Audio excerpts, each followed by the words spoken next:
Hello अस्सलाम वालेकुम। सर्वेच encyclopedia में आप सबको खुशामदीद कहते हैं।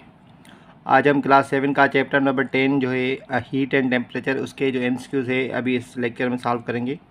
इससे पहले आपको जो भी मैंने लेक्चर्स दिए हैं उसके पीडीएफ नोट्स अगर आप लेना चाहते हैं तो हमारे ग्रुप के नंबर पर रब्ता करके फ़ीस पे करके आप वो ले सकते हैं। चलते हैं सॉल्यूशन की तरफ। जो भी एमसीक्यूज़ है हम सॉल्व करेंगे। सबसे पहले तो देखते हैं द डिग्री ऑफ हार्डनेस और कोल्डनेस इज़ कॉल्ड। 4 ऑप्शन से thermal contraction, thermal expansion, temperature या हीट। तो जब हमने टेम्परेचर एंड हीट की डेफिनेशन पढ़ी थी तो उसमें हमने देखा था कि जो हीट को मेयर करने के लिए उसकी जो डिग्री होती है उसको क्या कहते हैं, उसको कहते हैं टेम्परेचर।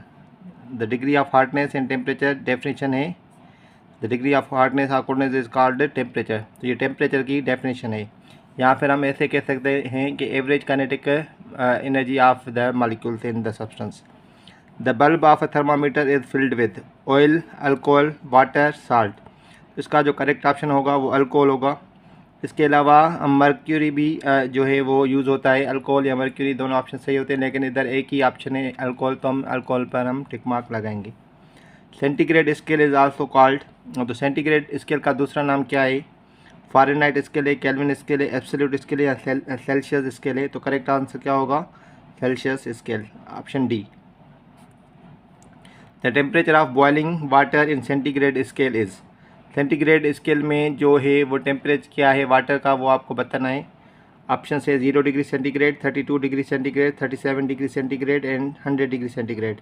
तो जो बॉइलिंग टेम्परेचर होता है वो 100 डिग्री सेंटीग्रेड होता है, एंड फ्रीजिंग पॉइंट जो होती है वाटर की वो होती है 0 डिग्री सेंटीग्रेड पर। बाकी जो इसकी जो 100 डिग्री सेंटीग्रेड है आपको फ़ारेनहाइट में भी आपको याद कर लेना है, एंड जो है वो केल्विन स्केल में भी आपको याद होना चाहिए। वो मैं आपको नोट्स वगैरह में वो दे दूंगा कि इसकी जो इक्वल है वो कहाँ पर है, ठीक है। The temperature of melting ice in Fahrenheit scale. Melting ice का टेम्परेचर क्या है फ़ारेनहाइट स्केल में? तो इसका जो करेक्ट आंसर होगा देखें, 0 degree Fahrenheit, 32 degree Fahrenheit, 100 degree Fahrenheit या 212 डिग्री फ़ारेनहाइट। इसका जो करेक्ट ऑप्शन होगा वो बी होगा। ये 0 डिग्री सेंटीग्रेड के इक्वल है। मेल्टिंग ये 32 डिग्री फ़ारेनहाइट जो होता है वो 0 डिग्री सेंटीग्रेड के इक्वल होता है, या 273 केल्विन के इक्वल आप कह सकते हैं।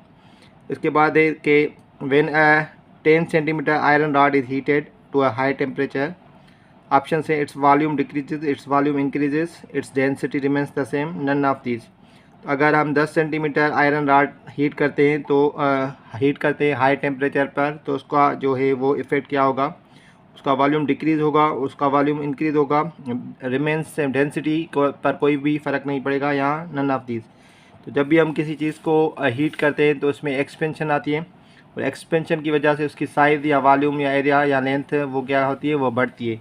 तो क्या कहेंगे हम? Its volume increases. Option B इसका करेक्ट ऑप्शन होगा, ठीक है। आपको ये ध्यान में रखना है कि कॉन्ट्रैक्शन पर साइज़ या वॉल्यूम कम होगा, और ये हीटिंग पर या एक्सपेंशन में वॉल्यूम क्या होगा? इंक्रीज होगा।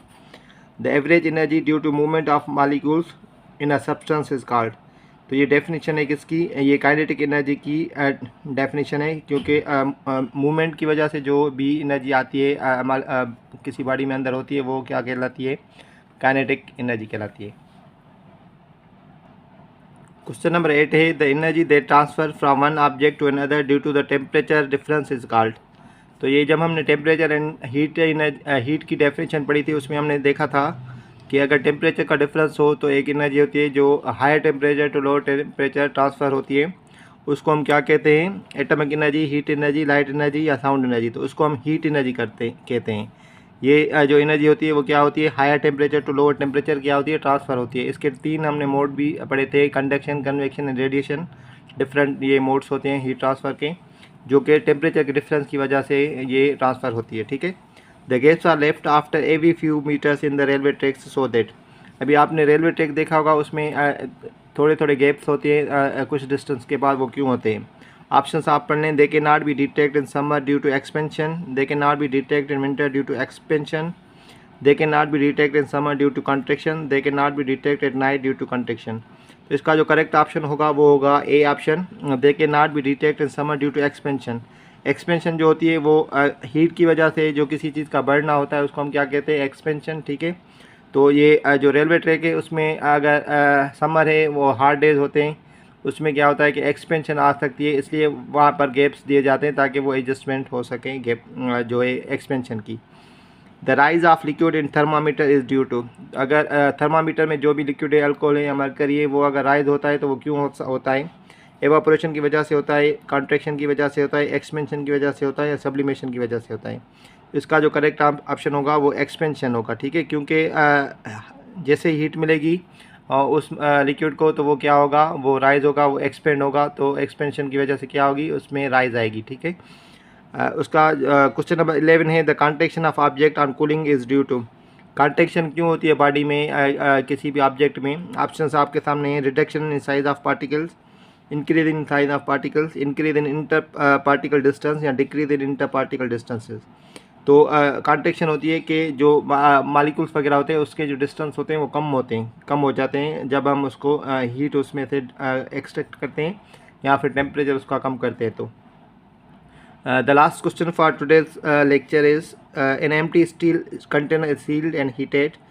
Which of the following properties of the gas is likely to increase?